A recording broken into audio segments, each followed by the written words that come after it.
Yo, what up? Welcome back to the channel where we mix politics and music. So in this one, I'm gonna talk about the type of black guy that represents the whole BLM team, you know what I'm saying, the Black Lives Matter people. And before we get started, I want to make this clear that I'm specifically talking about the black guy that receives the information on conservatism, you know, they're exposed to the truth, but they still choose to go the Democratic route. All of y'all know somebody that fits that description. So let's talk about what type of guy that I find in my experience that usually fits. All right. So number one, we're going to talk about those that are just coming straight out of the hood. All right. They coming straight out of the hood. What I notice a lot of times is if someone maybe has not been exposed to white people, like they haven't been around white people, and all they really know and see is maybe things that they're airing on the television, stuff that they're hearing in the music, and word of mouth, they're left to play on, you know, that right there. So that's usually their way of thinking and how they carry out their hate for white people, or their need to search out this racism and stuff like that. And then you want to talk about the other type of black guy. So there's another type of black guy, the one that's from the hood. Yeah, they usually lean on that Democratic team very hard, regardless of if you throw them some conservative information. They tend to not believe in the statistics. They don't think it's real or something like that. But then there's another type of black guy. So remember back in like the 90s, right? I mean, some of y'all was with me, some of y'all not, you know, new, some of y'all old. But back in like late 90s, it was a major movement for a lot of people to move from the north to the south. All right. So where I was at in school, I was up in New York. We moved to the south. And when we hit the south, we noticed a different experience. That was where I got my taste of, you know, white people and things like that. And I remember when I did get to the schools that I was in, it was a mixture evenly across the board, where you had your Indians, your Asians, your whites, your blacks. You know what I'm saying? This is out 20 minutes north of Atlanta, right where Migos and all of them talk about. We was all in the same spots, same apartment complexes. They talk about the streets, all of that. That's all where I was at. Same high school, everything. So when we first got out there, we noticed that it was a lot of a mixed, diverse community. And what that did for me is that helped me, it exposed me to the different communities, the different cultures, the different types of people, what they accept, what they know, what they don't know. So I had a learning experience when I came and I saw different races. All right. So you got that person from the hood, right? But they move a little bit too soon. Y'all know that kid that moved from like the hood to like the white neighborhood when he was like 6 years old, 5 years old, 4 years old. That black guy right there, that's possibly, you know what I'm saying? I'm not speaking for all, but I know in my experience, in most of my cases, that type of black guy is usually a Black Lives Matter type of guy. You know what I'm saying? Because he almost feels like he owes his people something. It's almost like, so you move from the hood, you go to the south, right? And you always feel like you should have been there. You owe your people something. You should have went back. You know what I'm saying? A few times every summer, you got to go back. And then y'all know how that goes. That kid, you know what I'm saying? I went from New York to the south, right? So you would have kids that came down maybe when they was like 5, 6 years old. And then you ask them like, yo, when you moved out here, when you came out here from New York, they would lie and say, yo, I just got here, or I just been here maybe like a year or something like that, because you couldn't be known to be from that type of area and live there for a very long time. You had to be from the hood. All right. So the black guy that moves from the hood down south on a, you know what I'm saying, very, very young, he never gets that taste. And what's the taste? The taste is all the wrongdoings that black people do to other black people, right? So I stayed out in the hood.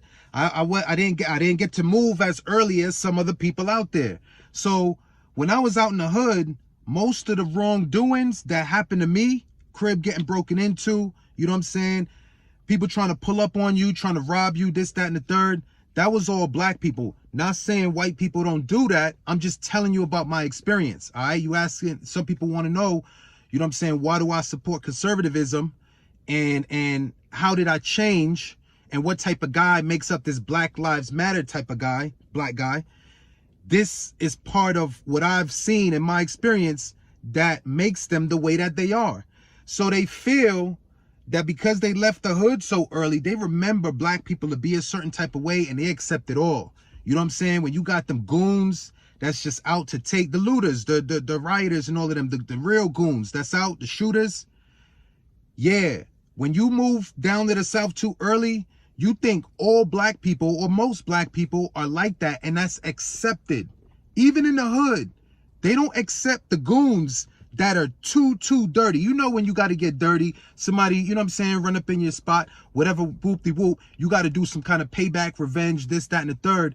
But it's not a lot of limelight that's shed on the goons that are just ravenous, bro. The savages that's just out there, just like shooting anything, bodying anybody, killing anybody, robbing anybody. They usually get stopped in their tracks by that bully on the block or somebody that's, you know what I'm saying, ready to like stick up for what they want. So that right there is giving you a clear picture. Again, I'm trying to give you this picture of the Black Lives Matter type of black guy. All right, the ones that are exposed to the conservatism and they just cannot believe in the facts. All right, they moved to the South hella early and they believe the goons are normal. All right, even if you in the hood, you don't like the goons, bro. You don't like the goons. Even the older heads be looking at the little young goons coming up, the little young shooters running around with the sticks. You know what I'm saying? Talking about they gonna rob this, that, and the third. The older heads is even telling them like, yo, look, bro, y'all gotta slow down, man. Y'all gotta, you know what I'm saying? Y'all gotta like take it easy, whatever, whoop-de-whoop. Not everybody looks at all that goon activity as something to glorify. You know what I'm saying? But when you move from the North to the South, really soon, them black guys like the goons, bro. So when I was in the South, we all in the South, right? You got your little New York heads that been down in the South many years, right? You would get that brand new New York head just fly out, you know what I'm saying? Straight out of BX or something like that. So the accent is heavy. He got his little Timbs and his gear on and this, that, and the third. And you see that suburban, you know, that same black guy that came to the hood, came to the white area really soon. He just glorifies that goon, bro. He glorifies how he walks, how he talks, how he dresses, this, that, and the third, and they try to be like them. Y'all know what I'm talking about. Y'all know what I'm talking about. So that guy is going to be your Black Lives supporter, your Black Lives Matter supporter, all right? Let's look at the other side real quick. Let's look at the other side. So the conservatives, what type of black guy starts to lean on that conservative side, right? So look at some of your examples. So you got examples out there where you got, you know, online, I'm gonna call them out. You got ABL. If you ask me, I think ABL, he said that he's from the hood, right? I think ABL is from the hood. ABL had the ability to taste some wrongdoings from black people, get up around some white people, see how they get down, and he managed to balance the two. Does that make sense? So look at Kingface. For y'all don't know Kingface, you know what I'm saying? He not really on YouTube like that, but I know he on the IG. So y'all check him out. Same stats, bro. Same stats. Straight out the hood. He got his little side where he was, you know what I'm saying, getting it in, doing his little dirt or whatever. Whoop-de-whoop. He got his chance to taste the streets. He got his chance to taste other avenues that help him put together his opinion on how he thinks. Brandon Tatum, I think Brandon Tatum is from the hood. All right. He talks about it in his videos. All right. And anybody could talk about it, but it does come off a certain way when you real with it. You know what I'm saying? You can kind of see through those who are not real with it. You know, you got Tatum. I think Tatum is there. I think Tatum just got himself out of all of that, you know what I'm saying, craziness, and he got up on the police team and started doing his thing there. Your boy Amazing Lucas. don't think he's from the hood, bro. I don't think he's from the hood.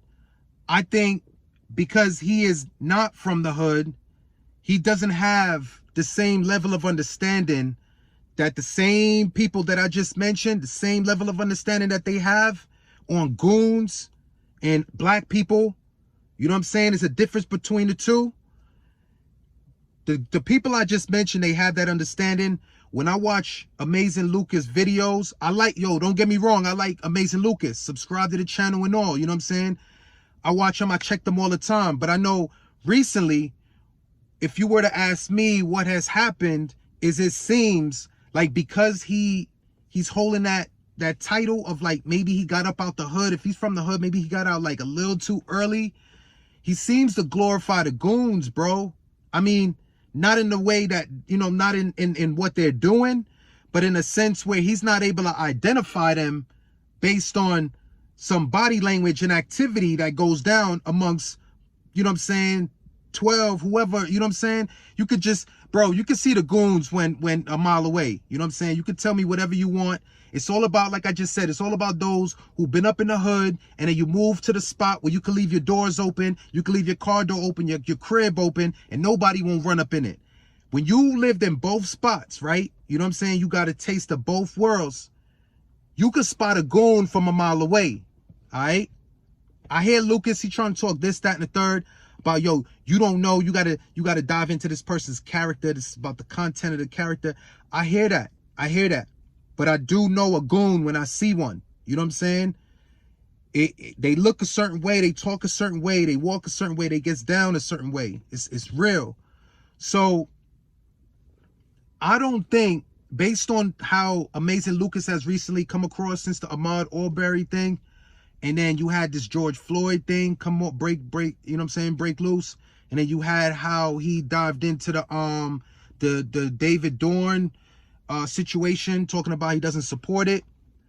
You can see those who move to the South very, very soon. Now, that may not be the case, but I'm just using that so you get an idea of the type of black people that are on that side. Now, I'm not saying Amazing Lucas supports Black Lives Matter. From what I understand, I don't think he does. But I'm just saying that way of thinking that he has, you know what I'm saying? That way that he just can't spot a goon, bro. He can't spot a goon. I'm trying to find out, like, what is it? You know what I'm saying? Like, when you in that Ahmaud Arbery case, when you getting all wild and this, that, and the third, you know what I'm saying? I don't really understand, like, what brings all of that about, right? Unless you riding dirty. I know how it is. You know what I'm saying? I was little once upon a time. I had 12 pull up on me. I had to, you know what I'm saying, do the race. You know what I'm saying? Skate out. Do whatever I could do to like make it to the next day, because I thought that's where it ended. These people are failing to realize, man, you could go in, do a couple hours, and then get right back out. And if you don't got no bail money, bro, you don't need to be doing no crime, man. Just put it like that. You don't need to be getting your hands dirty if you don't got the bail money right, all right? So that just lets you know your level of crime. Don't do no crimes if you don't got no money. If you got bail money, you trying to do time and waste money like that and do your thing, go in and come back out. But yeah, back to what I was saying, man. Yo, Amazing Lucas with that whole thing and his whole, like, is he from the hood or is he not? I don't hear it in his videos. I don't hear it in any of his references. He makes small references that don't really stick. You watch Kingface, you watch Tatum, you watch ABL. You know what I'm saying? You check my videos out. You know what's up. You know what I'm saying? It's like, for me, I came, ABL talked about his he talked about his background, you know what I'm saying, like where he came from and how he came up. Tatum talked about his, the one I forgot to mention is Kevin's Corner, bro. Kevin's Corner is hood, bro. Yo, check that man out. He's like, you know what I'm saying? He's not an old man, but you can see his style in his way that he delivers the videos. He's coming from that old head, you know what I'm saying? Like principal, teacher. That's what he used to be, a principal or something like that. But yeah, man, so when I came to the South, you know what I'm saying? And what we did is we decided to turn up because nobody in the South was as fast as us. You know what I'm saying? We moved from BK, We left Brooklyn. We moved to the South. Once we hit the South, and we was a little too fast. You know what I'm saying? The goons that I was with, they was pulling up on everybody with the burners, with the sticks, talking about, give me what you got. The white boys in the South didn't even know what happened, bro. They didn't even know they didn't even know. It hit them so hard, so quickly. And then before you know it, there's everybody out for all the New York goons at one particular time. This is out in the A.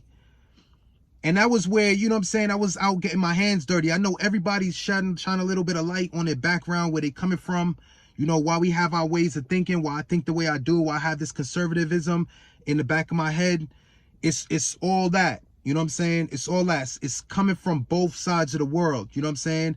I was dibbling, dabbling in my hustling days. You know what I'm saying? Getting things off, making my plays. Y'all know how it is.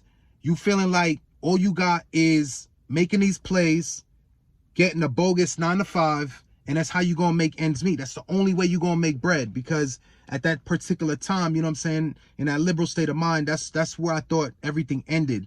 You gotta sell trees, and you gotta, you know what I'm saying, maybe go out and find a little 9 to 5 just to kind of make ends meet, you know what I'm saying, on that end. But other than that, it was that, and then dodge 12 all day, run from 12. You know, it was in the music. I was out there, I lived it. You know what I'm saying? I was out, I was doing it. And after getting that taste of life, you know what I'm saying, I had that ability to fall back. You know what I'm saying? A lot of goons around me got locked up. I had my time where I went in, you know, real talk, bro. It was, yo, so let me, I'm gonna drop a story on y'all, and I gotta do it fast because I don't want the video to go more than 20 minutes, right? So I'm gonna drop a little bomb on y'all so y'all know what's up and where I come from and how things went down for me. So I was riding with my boy, right? So of course I was hustle, man, and my boy was white, and he was like, I think he was in his early 20s, so I want to say like 23, 24, and I think I was like 16 or 17. I think I just turned 17. So I'm riding, and we actually pull up to this spot. Like, my man put me on. He said, yo, anytime you want to pull up here, you could pull up. You could burn it down. It's good. No, 12 not going to roll up on you or nothing like that. You good. Don't worry about it. I said, all right, whoop-de-whoop. I grabbed my other man. Mind you, my man is white. My homeboy is white.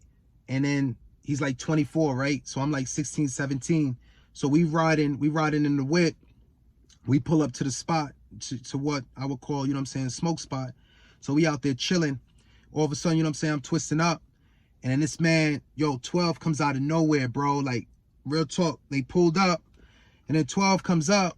And it's like, yo, automatic. You know what I'm saying? I'm automatically like, damn, we caught up. You know what I'm saying? We got a lot on us. It's a lot. You know what I'm saying? But at the end of the day, keep in mind that this man is 24 years old, right? So they think he's the leader of the team. He's white. They didn't know that he was actually buying from me. All right? So the fact that they didn't know that, they took him as the leader of the whole thing. So mind you, they went through the whole 9 yards. Respectful police too. You know what I'm saying? They came through. They pull us out the car. Of course, they could smell a tree, so they going to do their further investigations. So what they did is they pulled him out the whip, and they started to frisk him or whatever. They got the tree or whatever, and they pulled me out the whip. They peeped that I was only 17. And real talk, bro, 2 white cops. One of the white cops actually said, like, yo, I'm gonna let you go.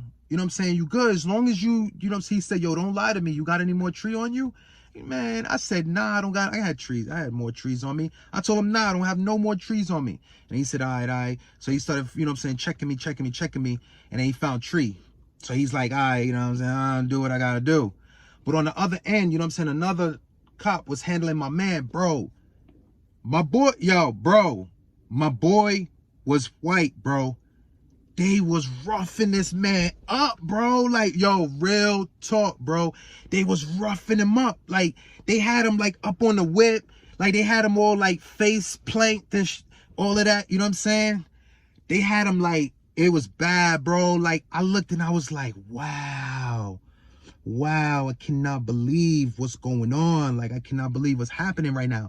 Not from the racist angle. Not from the black, you know what I'm saying? Not from that black standpoint. Black-white standpoint. I just was like, wow, like, am I next? That's the only thing that was on my mind. You know what I'm saying? I was like, am I next? And like, nah, bro, they pulled me to the side. It was like, yo, you know what I'm saying? I told you, if you got more tree on you and you lie to me, I'm gonna have to take you in. So real talk, bro, they took me in. And just like I said earlier, I had that bail money, bro. I hit up my man. I said, yo, you know where the money's at? I said, yo, they telling me my bill right now is like, you know what I'm saying? Like, I can't even remember. I think it was like 500, 600 or something like that. And I said, yo, you know what I'm saying? You know where the money's at? Come through. Hit up my brother. Hit him up. Let him know what's going on so he could start making the necessary connections and then come get me out. Bro, I was out. Yo, it's a true story, bro. I was out. I came back. I came out that same night. Like, it took me like 3 hours. You know what I'm saying? I'm not doing no time, bro. That's how it is. Real G's, bro, don't do no time in there. I'm sorry I had to do 3 hours, bro.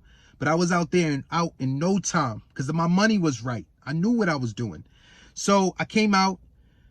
You know what I'm saying? I'm chilling with my brother and all of that. My mans, everybody chilling, whoop-de-whoop.